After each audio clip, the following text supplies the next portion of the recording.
everyone. Thank you so much for joining me today. My name is Ellin Lolis. I'm the founder of Ellin Lolis Consulting and my admit coach.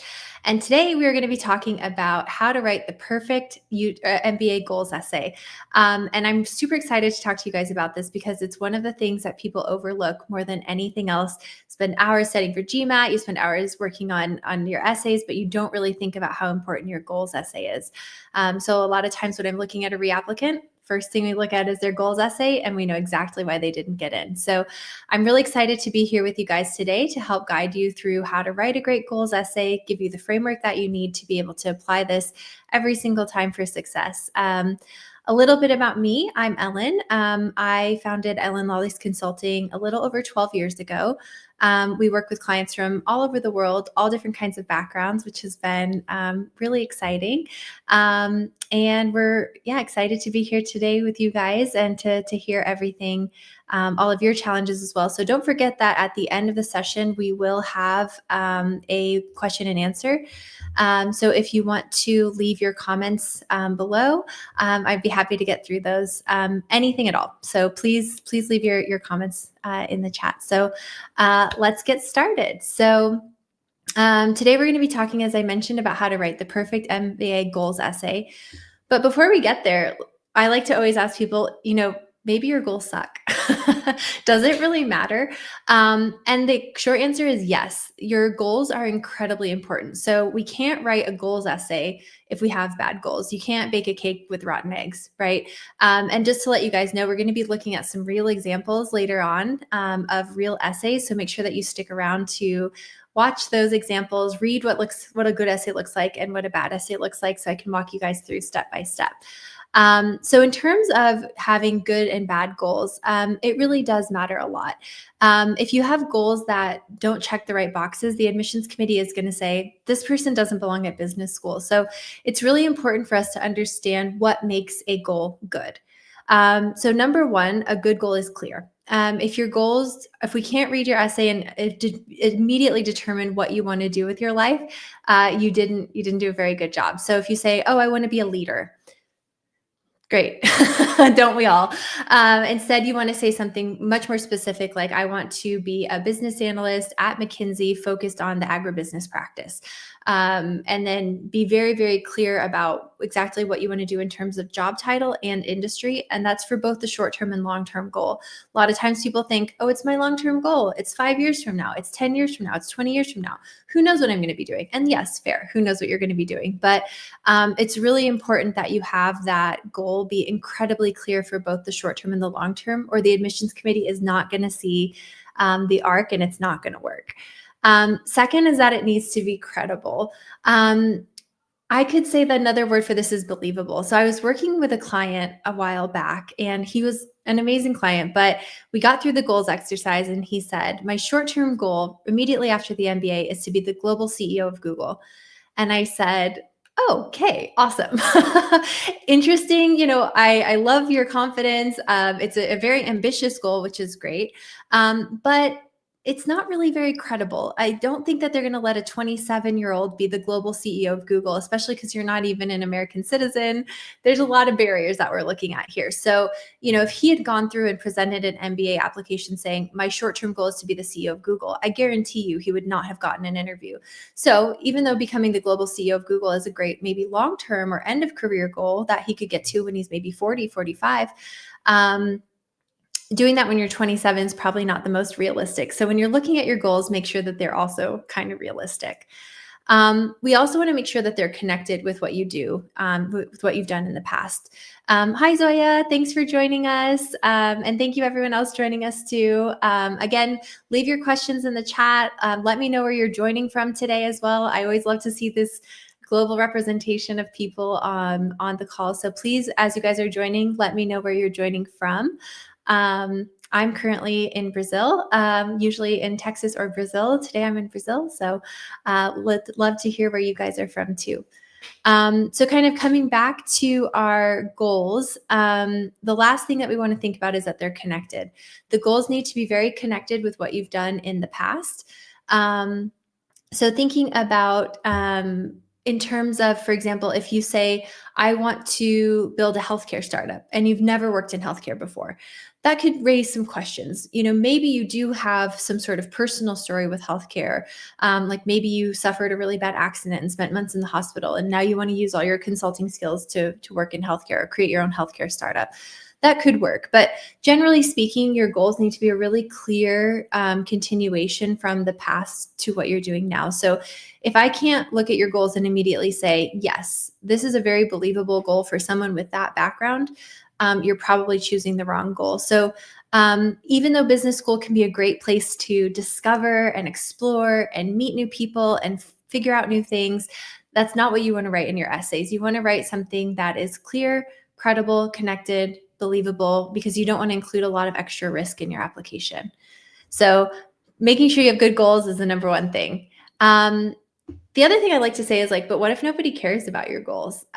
So I'm curious what you guys think this might mean. If you want to leave in the chat, what you think it might mean if nobody cares about your goals, because it's very important that you can build a strong connection with the admissions committee. And this is really the key way to do it. So I'm curious if any of you guys are able to guess what I mean by this, and we're going to go into it.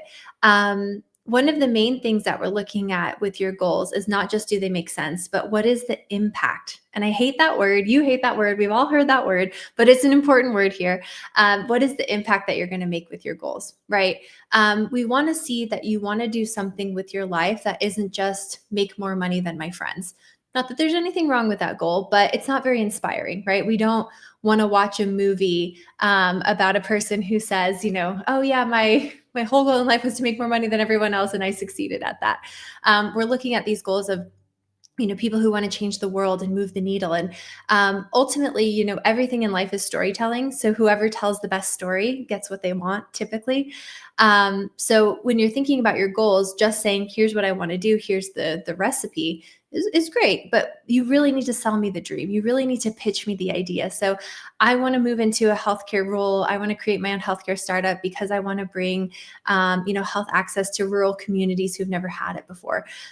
Things like that is really, really important to be able to show us how your goals are going to make the world a better place or make an impact on business. It doesn't necessarily have to mean that your goals have to be out, save the turtles. You don't have to have these social impact goals just for the sake of business school, but you should be able to show how your goals are going to make some greater impact beyond your future ambition and your personal success, because that helps create a story that you can sell. Kind of along those lines, one of the tips that I'd love to give you guys is that when you're thinking about your goals, when you're thinking about your application, almost think about it like you're pitching a VC. And when you're pitching a VC, of course, you're going to come with the numbers and the business plan and things like that. But if you just bring that to your pitch, I guarantee you're not getting investor money. You have to sell the story. You have to sell the passion. You have to sell the solution to the problem. So you need to have both, right? You need to have the fundamentals, but you also need to have the story and the impact. So when you're thinking about your goals and you're getting ready to write your goals essay, make sure that you can do both. And if you can't quite get to the point where you have both, maybe consider tweaking your goals a little bit or doing a little bit more reflection. So let's get into the goals essay structure. So actually, before we do that, though, I have a great question in the chat from Javier about the goals themselves. So we're going to do that, and then we're going to get into the perfect structure that you guys can use every single time for your goals essay, just because I think this is a really relevant question for us to get to. He says, I'm wondering what makes the goals you've set unique. I'm asking because it's quite common to pursue a career in consulting after an MBA. First of all, thanks for joining us from Peru. And yeah, what really makes your goals unique is that passion, is that focus that you want to have. So there's nothing wrong with saying you want to do consulting post-MBA. It's one of the most common post-MBA goals for a reason, right? Lots of jobs, lots of opportunities for your career, but saying that you want to be a generalist consultant for the rest of your life is boring. It's just so boring.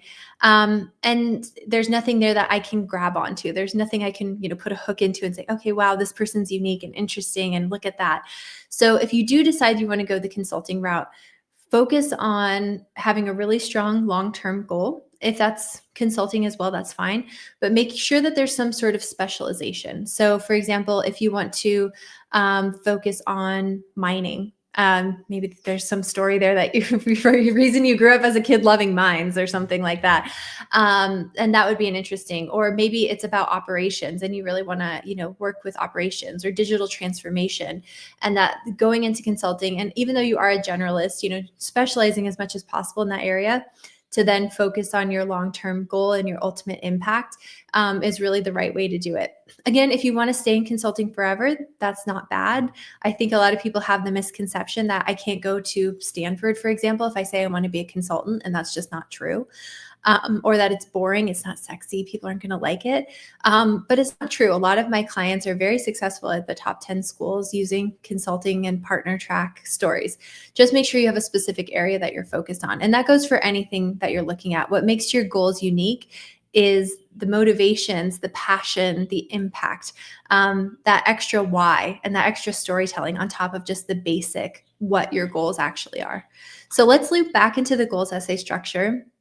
And just to remind you guys, we are going to be looking at real sample essays here, so you can see exactly how this works.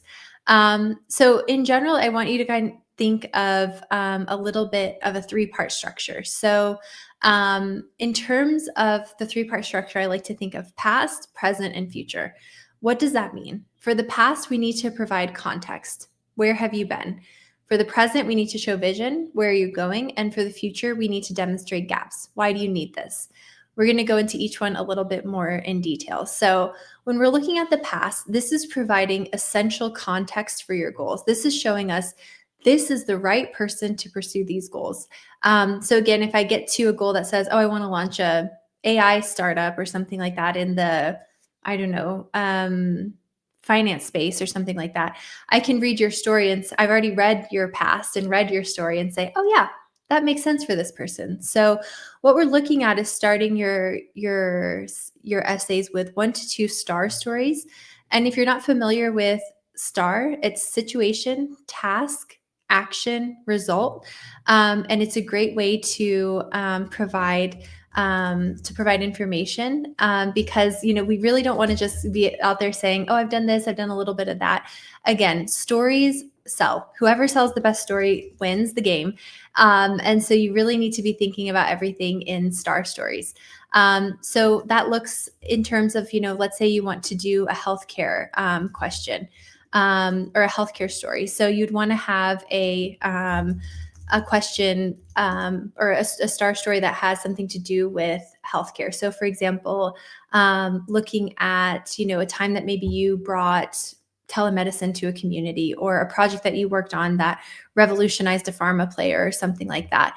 That would be really important for us to be able to see that your goals make sense. It's also a great way to work in an extra achievement and extra accomplishment into your application, which is super important. We know we have limited amounts of space, so anytime you can work in extra information, you should do it. We also want to make sure that there's a connection to your goals with these stories. We're not just looking at random stories. Like, we're not just saying, oh, that time that I went to the Amazon and volunteered in local communities, that was a really cool story. Yeah, it is a cool story, but it's not relevant. Why are you telling me this? So we need to make sure that the story has some connection to your goals. So when I get to the end of that story and you say, that's why in the short term, I want to do this, and in the long term, I want to do that, and here's the impact I'm going to make, I say, of course, very natural, makes perfect sense. So choose your stories wisely, because they're going to serve as this transition into your goals. They're going to serve as this context and backstory into your goals, essentially. So really make sure that you're wise with those. And don't, oh, thank you. We're putting a link up on right now to a link to talk about how to use STAR in your essays. If you guys want to check that out, it's got a lot of examples as well. But starting with the past is really important. And people will fight me on this all the time. Clients that I work with say, I don't want to start with the past. I want to just go right to my goals. The essay says, what are your goals? And I think that that's a mistake. I think easing people in, telling them a good story, and then getting to the point of your goals, and then getting into the rest, which we'll talk about in a second, is really essential. And it really allows you to connect with the admissions committee in a way that just saying, my short-term goal is, does not. So this is the hill that I will die on. Do not start your goals essay with your goals. Next is the present. So here's where we actually want to get into your goals. And I know, yeah, I just saw your comment that he used words like supercalifragilisticexpialidocious to make it better. I love that. First of all, I'm really impressed that you spelled that correctly. I don't know if I would have done that without a spell checker. So points for that. But yeah, no, you don't have to use big words. You don't have to use fancy vocabulary. Telling a good story is really about connecting emotionally and being clear with details. But I like your joke. So when we get to the present, this is something that is a lot of people say, well, isn't this the future? But it's kind of your current moment, right? Where are you at with your goals? Where are you at with your plan? So we've gone through the context. We've talked about the past with 1 or 2 star stories. And then we say, that's why my goals are. So you're going to clearly state your short-term goal. You're going to clearly state your long-term goal, and you're going to clearly state the impact or why you're pursuing these goals. And remember, we will have an example so that you guys can take a look and see those, exactly how somebody puts that together. But it's very important that you think of this almost as like the fulcrum of your essay, right? Everything kind of balances on this. So in order to get me to the future, which we're going to talk about in a second, I need to understand the present. And in order to understand the present, I need to understand the past. And so everything kind of balances here. So make sure you don't skip over this. Make sure you don't, just say my goal is to be a leader. Be very clear with your goals in your goals essay. It's one of the things they care the most about. Okay, so then looking at our future, this is where things get interesting. This is where usually we're saying, tell us what your goals are and why an MBA at Kellogg is the best school for you, or why an MBA at Chicago Booth is the best school for you. So this is that point where we're getting to, and why X school is the best for you. So we want to do a couple of different things here. We want to essentially show, I've got this really great background. I've got a really good plan, but in order to get there, I have this gap, and I need to use an MBA to fill this gap. And so we need to be very specific about what those gaps are, and they should be connected to your YMBA. So I encourage doing a planning exercise before this and sitting down and saying, okay, in order to be the most successful person ever in reaching my goals, what are the 3 to 4 areas that I need to work on to be able to do this successfully? So, for example, if I want to create my own fintech, maybe I want to focus on entrepreneurship, because I've never been an entrepreneur before. Maybe I have an engineering background. So even though I've worked in finance, I still have a lot of business fundamentals that I need to round out, like strategy and marketing, and making sure I have that really strong foundation. Leadership, always appropriate on this list. We could all be better leaders. And one of the things the MBAs do the best is get you ready to be in a strong leadership role. And then usually I like to mention something about the people and the community, just to really show that you have a strong grasp of the fact that the MBA is not just a classroom experience. It's also the people that you meet, the network that you build, and how that's going to enrich you. Kind of like a key hint, if they always say, well, why not just go to Coursera and learn all of this? Like, you can't build that network on Coursera. So including the network is also important, because I think we all are here realize that getting access to that network is one of the most valuable things of doing a top MBA, right? So once we've identified those areas, then we want to show how that school helps fit those gaps. So for example, if I'm looking at entrepreneurship, maybe I want to take advantage of the entrepreneurship major. So I'm going to mention the major, maybe a class or two, and why and how that's going to help me fill the gap. Then I'm going to look at leadership. I need to grow in this way. You guys have leadership classes like this, which is perfect to help me grow in this way so that I can reach this goal. So we want to be really careful to show the gap, what the school offers, and then how it's going to help you grow in that extra level of context. Because if you just write a laundry list of things here, like a list of classes, it's not going to be enough. We're not going to admit you because you know how to Google, or you know how to put it through ChatGPT and check it through Google. We are admitting you because you're able to thoughtfully show why my school is the best school to help you reach your future goals, and that you've thought about this and you really understand deeply why my curriculum is better than Booth's curriculum or Kellogg's curriculum or whatever it is. So that's why you really need that extra piece, not just what classes you want to take, but how and why it's going to help you grow towards your goals.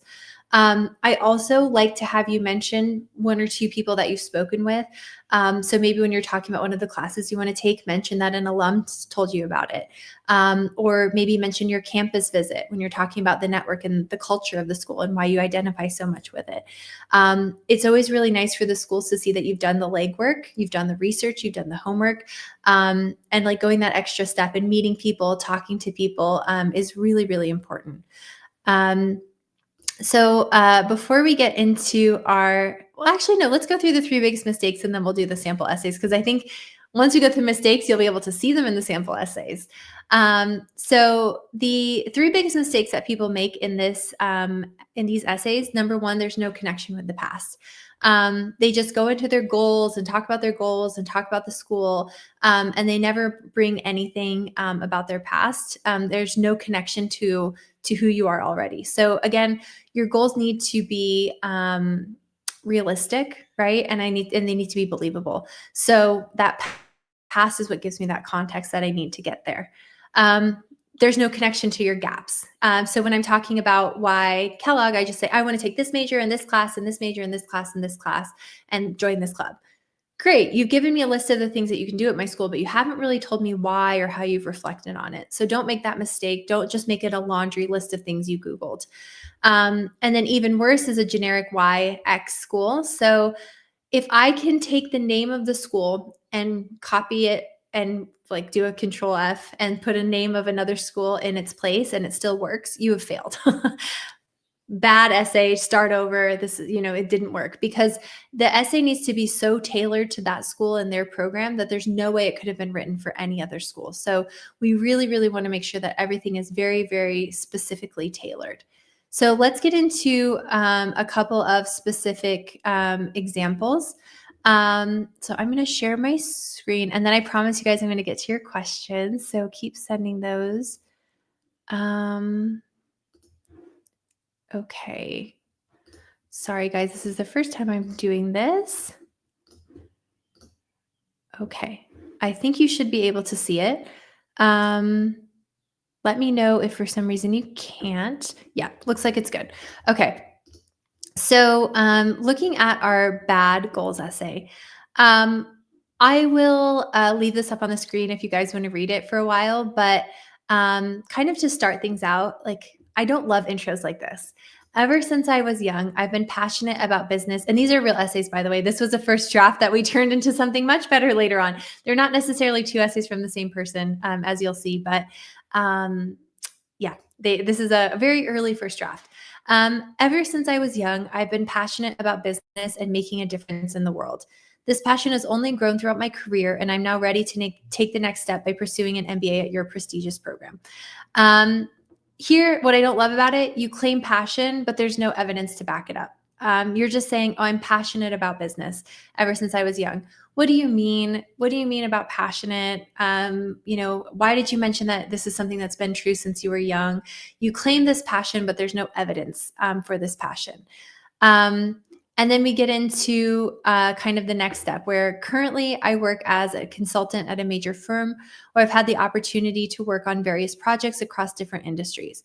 Through this experience, I've learned so much about business strategy, client management, and teamwork. I've consistently received positive feedback, which shows my dedication. So we don't have a star story here. And this is one of the most common things I see when I'm working with reapplicants is they send me essays that look like this. It's not a bad essay, but it's not a good essay. So then it's actually a bad essay, right?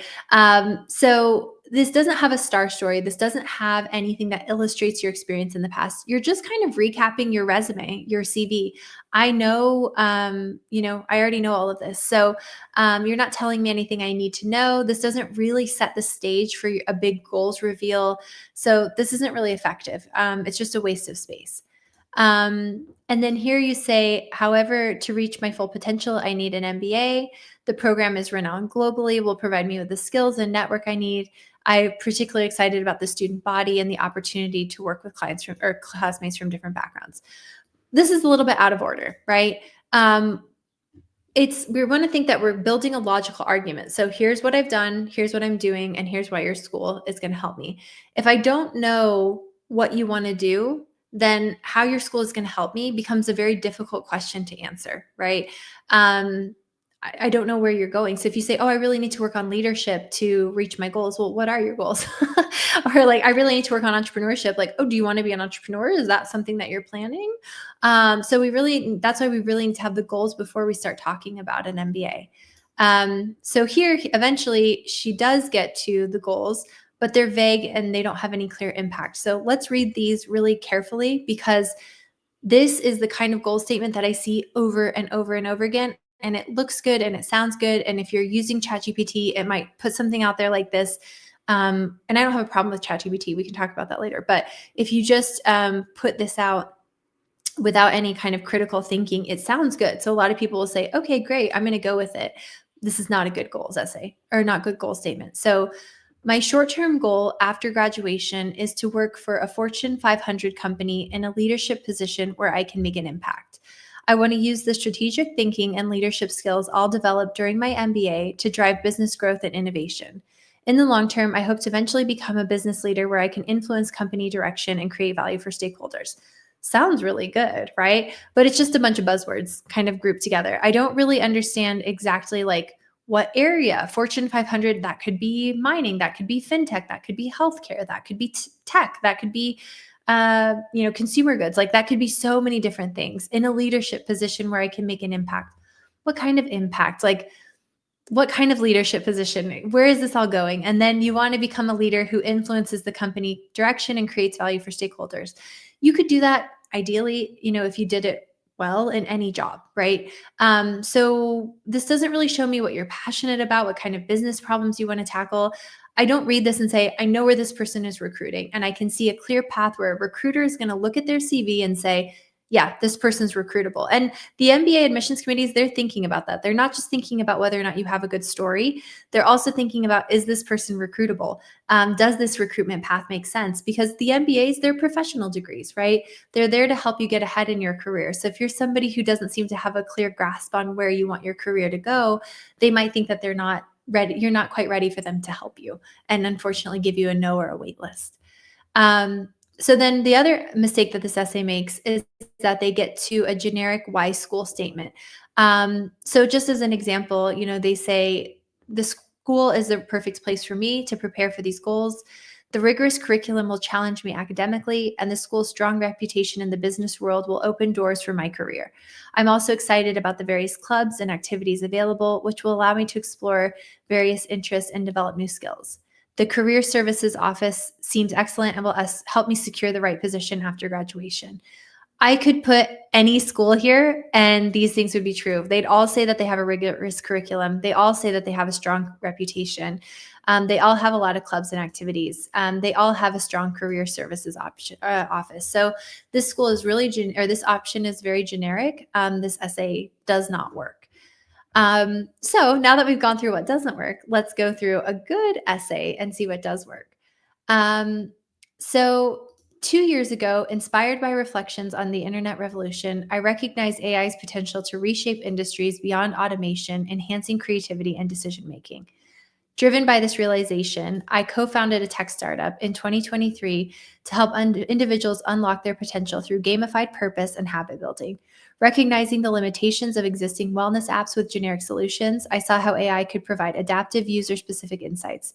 I recruited an AI expert and together we ran weekly boot camps where I deepened my technical knowledge and built an AI co-pilot, an assistant leveraging real-time data to predict behaviors and offer personalized guidance. This led to our highest 2-week retention rates yet, rising from X to Y%, and proving the power of AI in building sustainable habits and transforming our operations. So here she's going through the fact, we would have her resume. We know that she's a co-founder of a tech startup, and that she's already using AI in her tech startup, and that we have these clear quantifiable details that show how successful she's been in building this AI startup. It also gives us a strong motivation for her goals, which are related to AI. So this was actually last year before AI was everywhere. I mean, it was, but not as much as this year in terms of stories. But so we get into post-graduation. I plan to transition this venture from ideation to execution by developing small language models that solve high-value enterprise problems.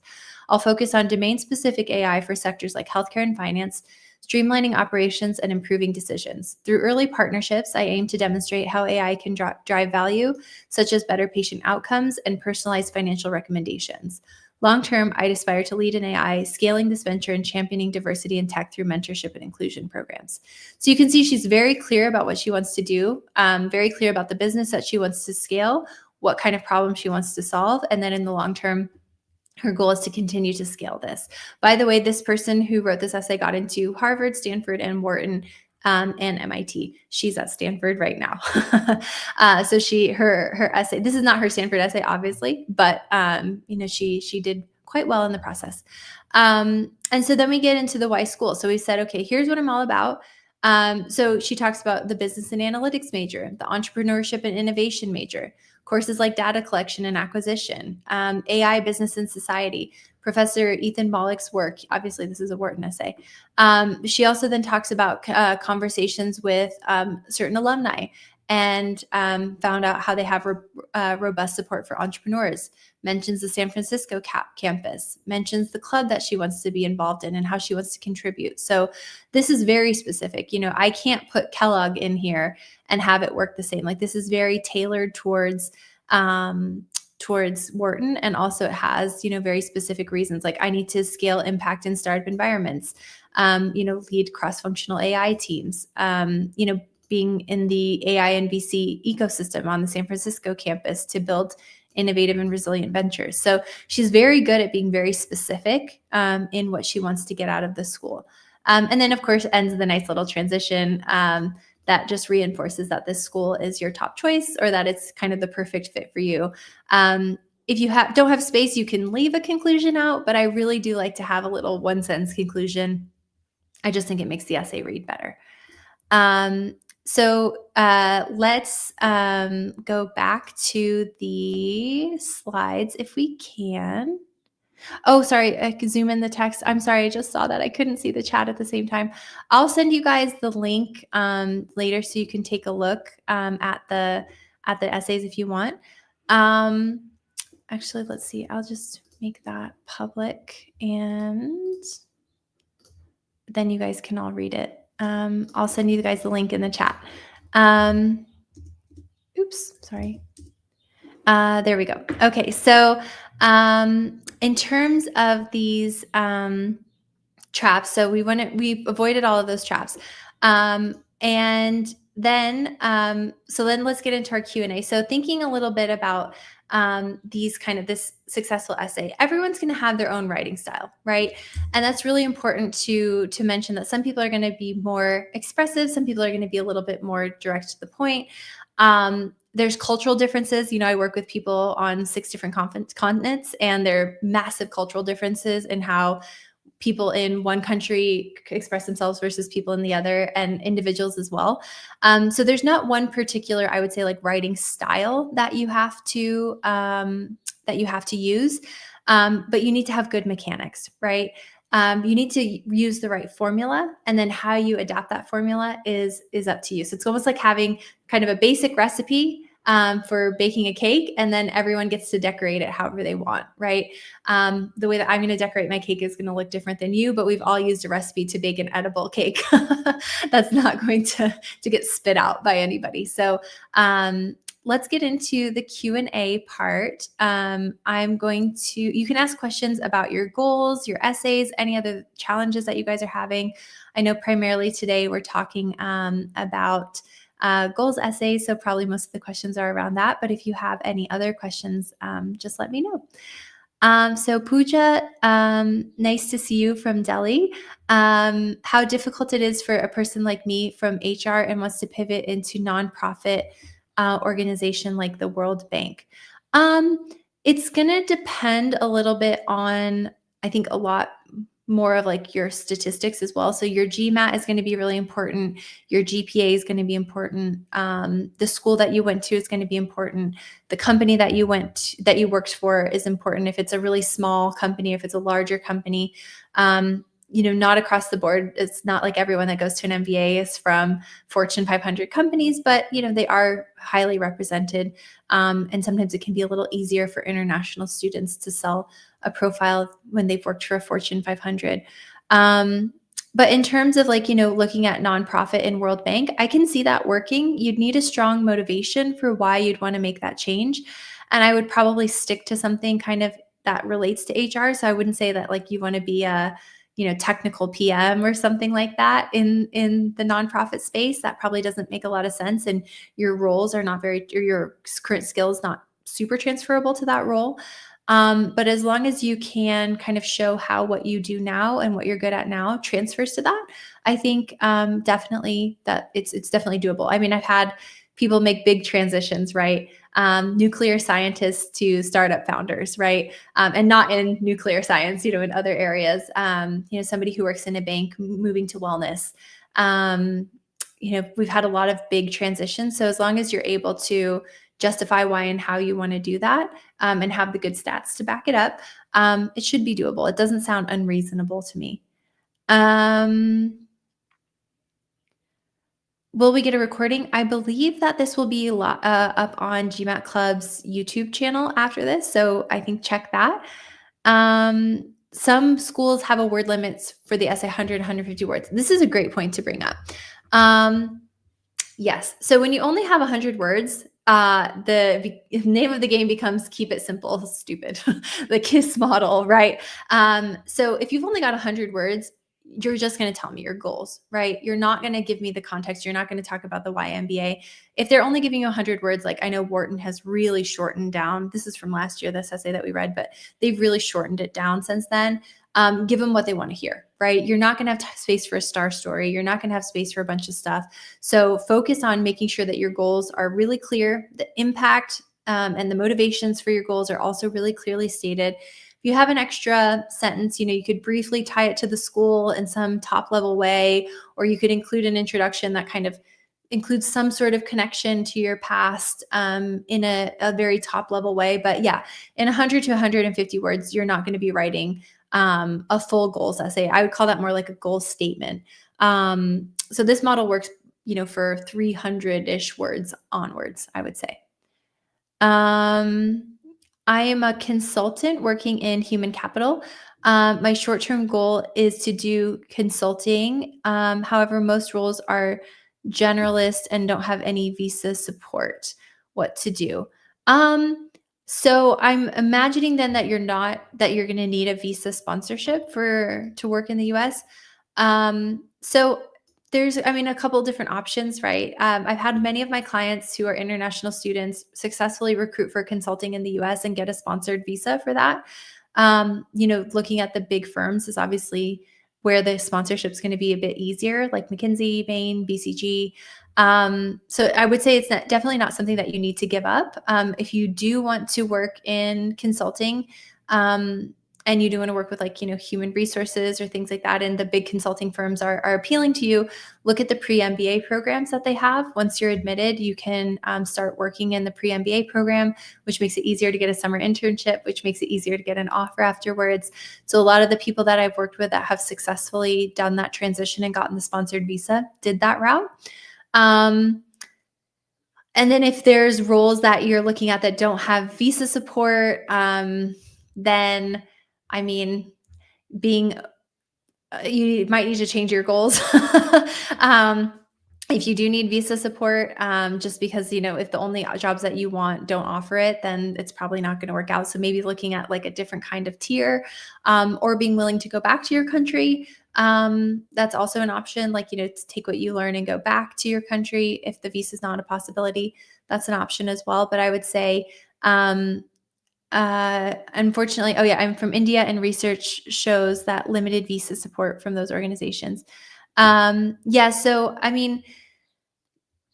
I would say probably your best bet would be to go for like a big consulting firm and try to do something with like HR or, human development within one of those firms. But you could try to do it. But again, it's a lot of money to spend for a job that you might not get. So I would definitely have like a plan A, plan B, plan C. And be happy with all of those before you apply. Because the last thing I'd want you to do is apply, go to an MBA, go into a bunch of debt, and then not be able to get a job that you like, or have to go back to your country and have that not be something that you want to do. So a lot of times you've got to kind of think about what your priorities are, and change it around a little bit. Azim, I'm going to drink some water real quick, guys. Azim, can I write that I want to transition to consulting from automotive because I want to work in multiple verticals and solve diverse business problems? Sure. Yeah, absolutely. I mean, I would say that you need to also think about what your long-term goal is, right? Consulting usually isn't the goal in and of itself. It's usually kind of a step to somewhere else, right? So you're working in consulting because you want to prepare skills for something else you want to do. So as long as the consulting goal fits in with whatever long-term goal you're going to present, I think that makes sense and would work well. But I would be careful to just make consulting the ultimate goal here. Because I can see it just seeming like and I'm not saying this is the case, Azim, at all, but sometimes we see essays that it just seems like you say consulting because that's what you think you should say to make it easier to get into business school. And so we don't want that to be the case. Like, we want you to make sure that you're very clear about what you want, why you want, and how this is helping you all reach a very specific long-term goal. Let's see. How big does the long-term goal have to be? Does it have to be big, like regional transformation, or does it need to be specific and foreseeable? No, don't worry. I don't think we talked about this specifically. So I would say it doesn't have to be like, oh, I want to change the entire world, right? But the schools like to see something that has the potential to make some kind of an impact, right? So I would say that, if you want to make an impact on 10, 12 people, not that there's anything wrong with that, right? Because those 10, 12 people will be eternally grateful for the impact that you made on them. And truly saying you can impact 12 people's life is something important for sure. But, business schools are a little bit more in the business of scaling impact. So I would say like a regional solution would probably be good. And I'm not sure the part about like if it needs to be specific or foreseeable, like how that contrasts, like if you could provide a little more detail there, then I can answer. Because I feel like as long as you're specific, it's okay if it's a big impact. So if you say, I want to completely transform the way that people this was something we worked with a couple of years ago, people in my region access fertility treatments, because where I live, it's a more rural area, it's a more rural state, and there's no access to fertility treatments. Her ultimate long-term goal was to try to scale it nationwide. But her kind of midterm goal there was to first scale it regionally. So I would say, in business school, I would always try to go with a little bit larger impact, but it doesn't have to be, the whole world, but maybe a regional solution, or a solution that meets the needs of your country or something like that would be a good kind of gauge. If that doesn't answer your question, let me know. I'm happy to clarify. So please send me any follow-up. Should a goals essay follow MBA guidelines, or should a master's goals essay follow MBA guidelines? Or are there any differences? It depends a little bit on the master's that you're applying for. Like if you're applying for an LLM, for example, sometimes they'll ask you to be more specific about like your research, like targets, or, even other kinds of academics, they'll ask you to be more specific as well about like your research ambitions within the program, or you'll need to have like a professor support, or like a proposed study plan with a professor at that school already. So there are some variations with masters, but in general, I do like to follow a really similar structure. So context, goals, and then why that school will help you reach those goals. But some schools beyond the MBA have like little things like research or mentioning specific professors. But other than that, I would always follow that. That's what we do for our master's clients and what we do with our LLMs as well. Hi, Mayank. Nice to have you here from India. Joining a top MBA for startups. Very cool. 35 years old, 11 years of experience, and currently a senior police officer. Wow, that is very cool. I have never worked with a police officer. I've worked with many people in the military, but never police. That's very cool. again, that doesn't mean to say that you can't make it. I think the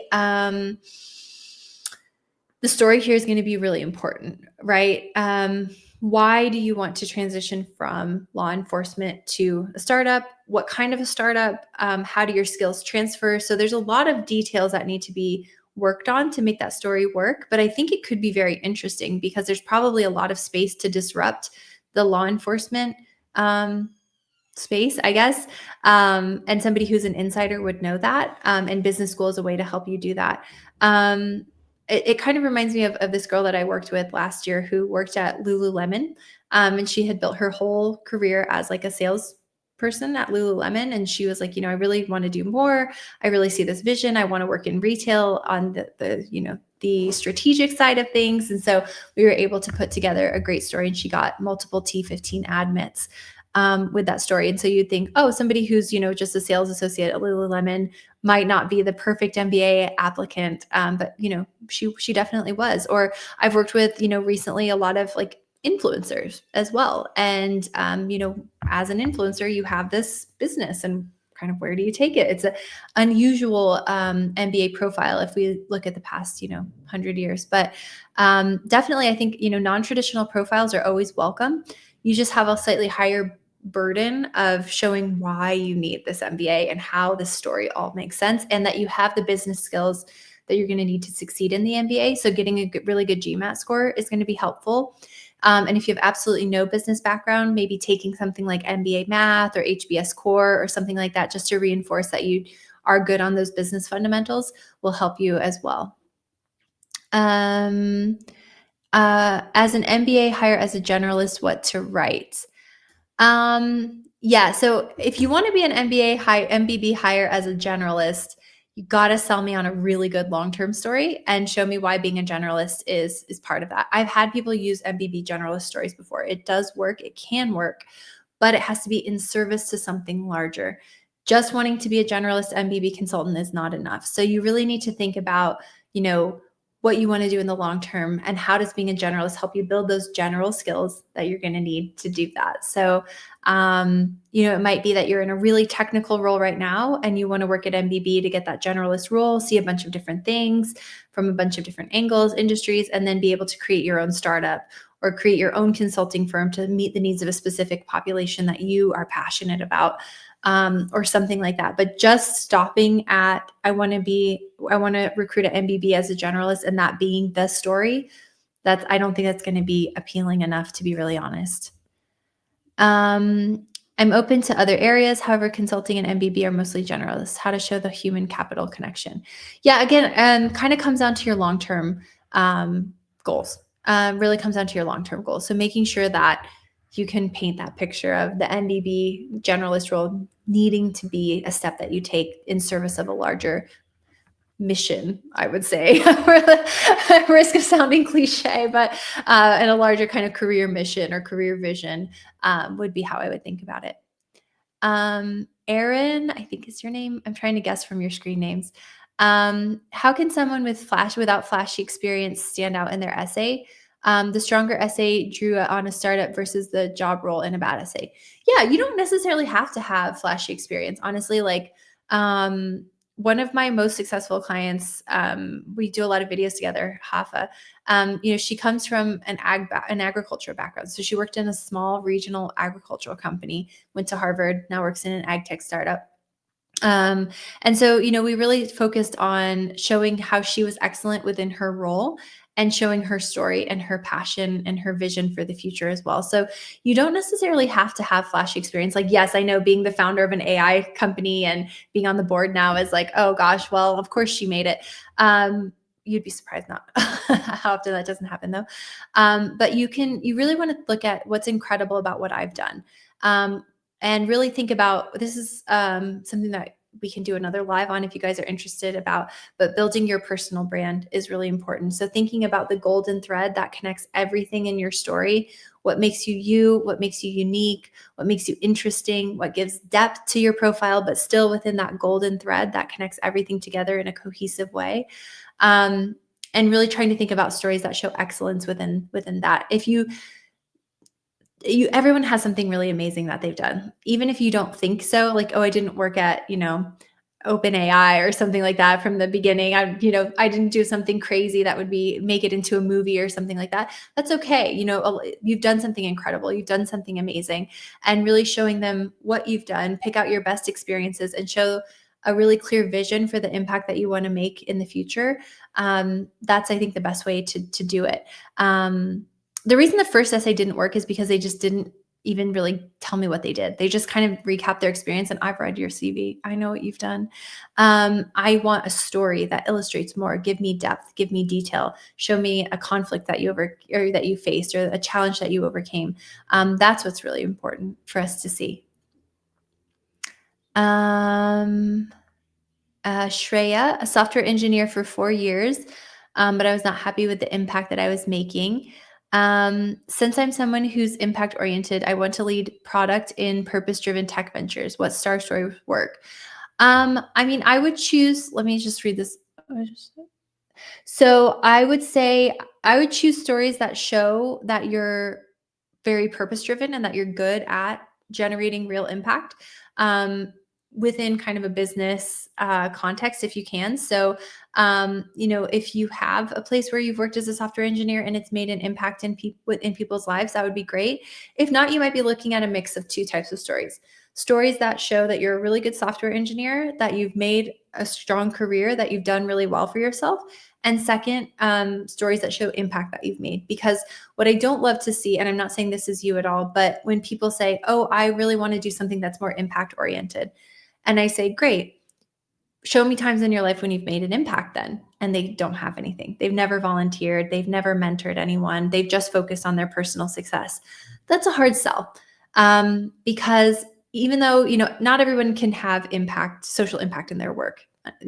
Some people don't want to, but also not every job is possible. And that's okay. So a lot of people find that out of work, right? So if you have something outside of work that you can talk about with that impact that you've made and combine that with showing that you're very good at what you do, and that's why you want to bring those two things together into the future, I think you'll be really successful. But if you don't have that impact focus beyond just like this burning personal desire, and I get it, like sometimes you're just busy and you're like, I've had enough and I really want something different. If you can't prove it though, I might use a different story, but still go after that goal once you get into business school. You just want to make sure you can prove it and prove it well. I hope that answers your question, Shreya. Let me know. Perfume Stories. I like your screen name. I also worked as a software engineer for 2 years, manager of information technology in a bank for 4, and a police officer for 6 years. Or for 5 years. Managed a team of around 50, including procurement. Of over 500. Wow. I'm not sure the question. That's a very impressive background. I'm not sure exactly what your question is, but it sounds like you've got a lot of really interesting stories, that you also did modeling, worked with 2 NGOs. So it sounds like you've got a lot of great experiences. So if you've got a specific question, let me know, but I think you've got a great background. Afonso from Portugal, welcome. I work in strategy payments consulting, and the goal is to go into strategy consulting and then transition to sports leadership. Is this a good enough impact? Yeah, for sure. You don't have to, again, not every goal needs to be like, oh, I want to save the world and I want to save orphans. Like, if that's what you want to do, amazing. We need people like that. But not every goal has to be that. So if you're looking at transitioning to sports leadership or sports strategy, why? What's the gap there? Is it for example, I'm in Brazil right now, and I know that there's a lack of professionalization in the sports industry here. So there's not a lot of opportunities because there's not a lot of investors, and it's not really run as professionally. It's changing, but typically hasn't been run as professionally as other countries. So I've had people actually use similar stories that say, I want to be somebody that brings that and makes that change, because I'm tired of seeing our best athletes have to go to Europe to make good salaries and to play for good teams, when we should be able to keep them here and have great teams for them here.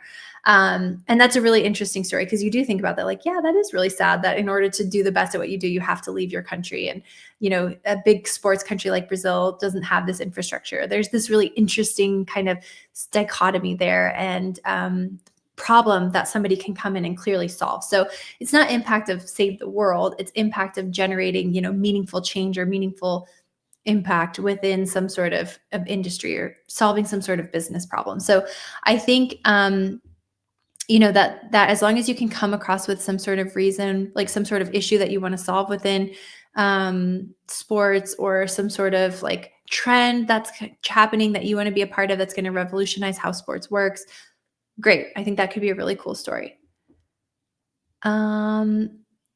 Ramirez, I think, is it not a strong story if in the last 2 years I developed a passion for a new industry?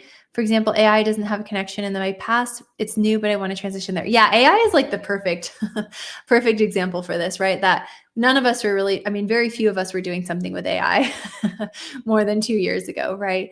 I would say be careful with AI as a story right now.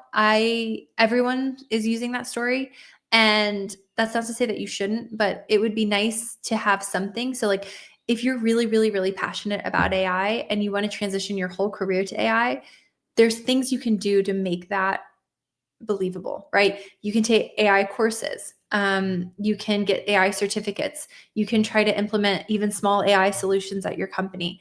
You can build AI solutions for your friends. Like I had somebody I was working with who built an AI generated movie recommendation for them and their friends. And like we made it available to the admissions committee so that they could also get their personalized movie recommendations. It's just a tool that they created for fun. But she was like, in my job, there's no way I can use AI, but I'm really passionate outside of work and I've done these certificates and I've built this tool. And so that really shows me that like, oh, okay, you're not just hopping on the AI bandwagon. A couple of years ago, it was sustainability. Everybody hopped on the sustainability bandwagon. You've really thought about this, and like, I can really see a passion. So I would say if your goals are really dedicated to something with AI, try to show me how you're using it or how you've used it or built it into a skill beyond just finding it interesting. It's going to be a better story. And it's not a niche enough field. I think we're just finding it interesting is enough. I think you're going to need something to prove it. I am Abimanyu. I hope I'm saying that correctly. I'm sorry if I'm not. I'm currently 35 and went from a sales to a PM role to a founder of outdoor gear aggregator. Cool. Can I keep my short-term goal of a PM role for an outdoor company and go back to my business? Yeah, sure. I don't see why not. I would just make sure that like if you're not going to go back to your business, that you mention why. Like you mentioned why you would want to take a break and come back. Like, are there just gaps that you're not able to fill and that the MBA won't help you fill it? So you need to go somewhere else, or do you want to expand globally? And so you really feel like you need to work in a global outdoors company before you start working on this on your own. So I would just make sure it's clear like why you need to take this little detour outside of your company. But I've seen people do that. Like we've hit a wall, we're stuck, we can't grow anymore. I need to get more experience and more on the job training to be able to get through this roadblock. And then also be ready in an interview for what are you going to do with the business while you're gone? Are you going to shut it down? Is somebody else going to run it? Because they're going to be a little bit concerned of making sure that you're fully present in the MBA. Because if you're trying to run this huge business while you're in the MBA, you might miss class, you might not be able to do stuff. So just be ready that you have that, to make sure that you have a good argument for what you're going to do with the MBA or with the company while you're in the MBA. I heard that perfume stories. I heard that yeah, I think in this case it's probably better to schedule like the moderator said, to schedule a free consultation with us. You can use the link in the pinned comment. I think that might be best just because you have a really cool profile and a really unique experience, and I think that's probably the best way for us to chat. Also, because we're running out of time. Shreya, I've led initiatives at my work to uplift digital literacy, CSR initiatives. Can I combine those? Yes, absolutely. You want to show both of those sides of you. So you want your personal brand to be broad enough that it, in the golden thread, that it can encompass both of those things, like being a very good operator and very impact oriented, and bring stories from both and bring those together to really show me why your goals make sense. But yeah, it sounds like you've got a great option. Javier, do you think volunteering in a clinical trial for COVID can complement my profile? Let me scroll back to the top.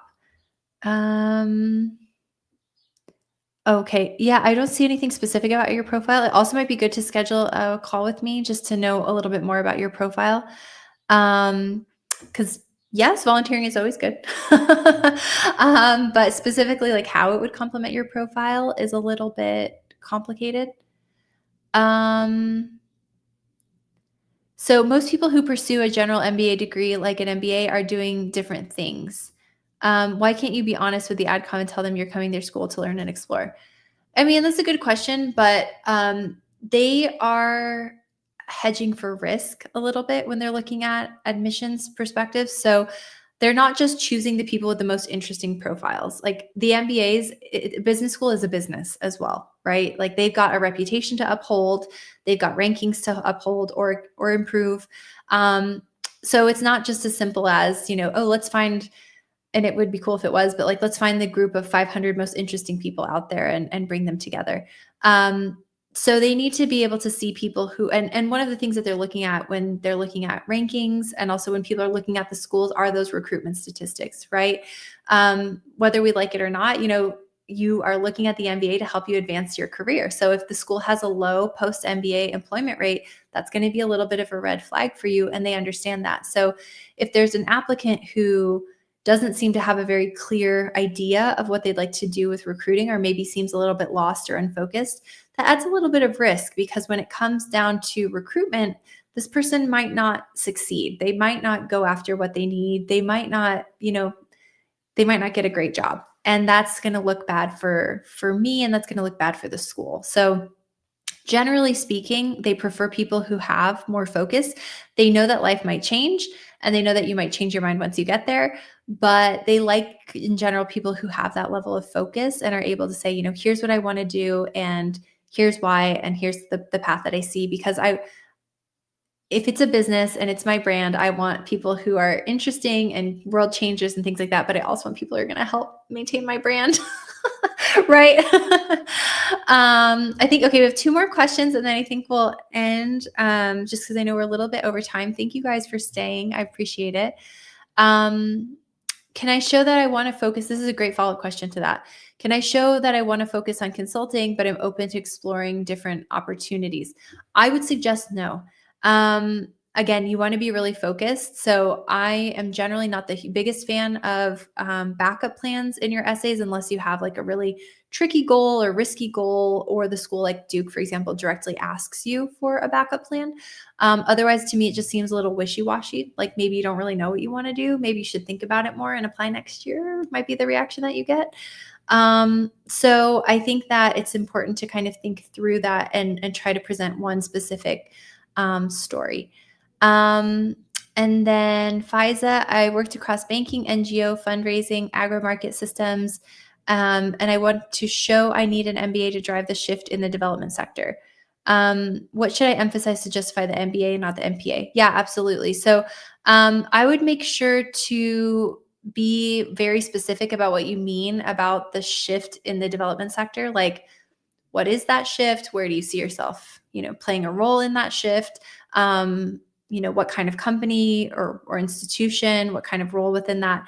And then really making sure that the reason that you're doing the MBA is because that role is a business focused role, not one of those more public policy focused roles. Because if your whole goal is to work in politics or something like that, an MPA probably makes a little more sense. Or if it's to, write policy or advocate for policy or things like that, probably an MPA makes a little more sense. So I would just make sure that there's either a leadership or a business case for why you need that role. So thank you guys so much for joining me today. I appreciate all of you being here. Please feel free to sign up for the link to schedule a free consultation. And I will be on next Monday to discuss leadership essays, how to write a great leadership essay. So I would love to have you there. And thank you guys so much. Have a good rest of your day.